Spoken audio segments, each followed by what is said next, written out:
Hey everyone, it's Jared with Heat Press Nation, and I'm here with Rene from Supacolor. Rene, how's it going? Good, man. How are you? I'm doing good. You guys, Rene's going to show us how to set the pressure on your heat press for using Supacolor transfers. Take it away. For sure. Yeah. All right. So quick, a couple of things. Supacolor needs heavy pressure. It needs it. Okay. So what you want to do is make sure your pressure is heavy and tight. So that's what I'm gonna do right now. Set this tight. I'm gonna test it. Righty-tighty, right? Righty-tighty. Righty-tighty, okay. It's not quite heavy yet, so just keep Okay, going. so we're gonna pause right here. So now when you lower it, you say it's not heavy enough. Can we see what not heavy enough looks like? For sure. Oh, here, let's reset that. So that looks a little firm to me, but you're saying that it has to be like heavy. It's gotta be Okay. 40 psi. Okay. And as humans, we can't measure how much pounds per square inch is. I guess I could put my hand in there, right? Be my guest, but I don't think you'll like the outcome. So we just gotta keep going, and the way that we've made it work, and which works pretty much every single time, we just make it heavy. Okay. And heavy's different for everyone. Right, I guess, so because when I saw you press, I was like, okay, that looks a little firm to me, but I'm used to doing vinyl and sublimation, which don't require as much pressure as Supacolor. Yeah. So we just go heavy just to make sure. Okay. It's medium to heavy, but heavy pressure, you're just gonna get it every time. So if you're gonna err, it's better to err on the side of being too heavy than too light, right? Exactly. Okay. Exactly. This is the number one issue that people have is not enough pressure. Oh, okay. Because cool. the degrees, it's easy to set, but it's not easy to set pressure. Right. Okay. So you want to get heavy. All right. So okay, continue. So yeah. So that's getting there. That's getting there. It looks a little firm to me, but he says heavy. We're gonna do heavy, you guys. So, see, now I can't close it, so now. Oh, so it's too heavy. So that's too heavy. Okay, Yeah. got it. So just go back 2 turns, maybe. That's perfect right there. That's gonna be it. There we go. All right. So now I will. Let's see it on heat. Let's see it on a t-shirt. Just get a shirt here. And we have by the way, this signature with the slide-out drawer, so nobody burns fancy. themselves. So we're just gonna put a shirt on here. Ooh, Caught it right off the nice. edge. It's a shame this isn't a 2 or 3XL, you guys. I'd be taking this home right now. Check out this transfer that we're gonna be using in a second. It's pretty sweet. I'm a big fan, so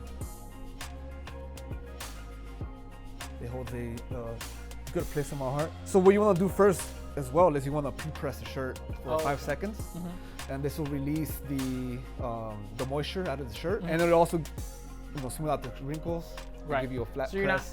Hypothetically, if you press your Supacolor transfer over a big wrinkle, that would just ruin it, right? Of course, yeah. Yeah, okay. And no one wants to, because it'll actually catch the wrinkle and it'll be there forever. And you don't want that. No one wants that. Yeah, that's right. Yeah, 5 seconds. There we go. So our timer's going, and that's 5 right there.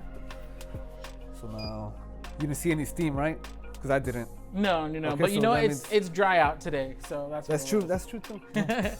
All right, so in the humid summer months, you just see steam everywhere. dude, sweaters are notorious. Yeah. So for sweaters, you want to do 10 seconds. Okay. 10-second pre-press. Good note there, you Boom, guys. And if you could thread it. Right. This is better. But if you want a time crunch, you just gotta get them out. Just clear on top. It's fine. Nothing's gonna happen.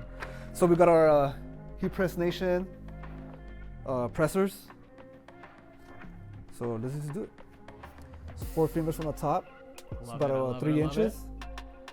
Make sure everything's centered. Looks good to me. And you also want to cover it with our Teflon.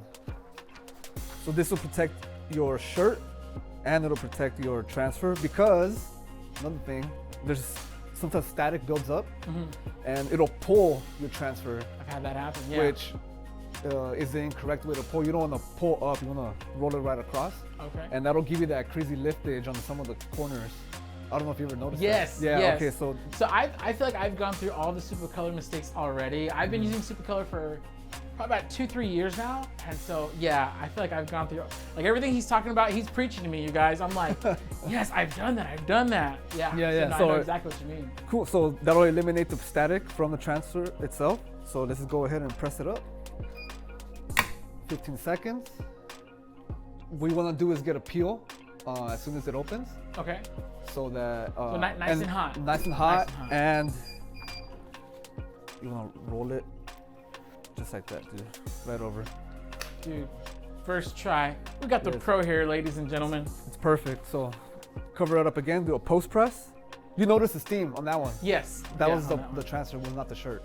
Got it, because it's water-based, it's right? Water-based too, yeah. So, and it's baked in there too, so. Makes so much sense. Let's just get a quick 5-second press. Okay, so for the post press, it's just 5 seconds. Yeah, 5 seconds. 5 seconds, I love it. Even on a sweater. And you also want to roll away the Teflon. And there you got it, man. Guys, can we show that to the camera? Of course. Well, here, I'll let you show it off. Oh, yes. You can see it first and then. You guys, this is absolutely amazing.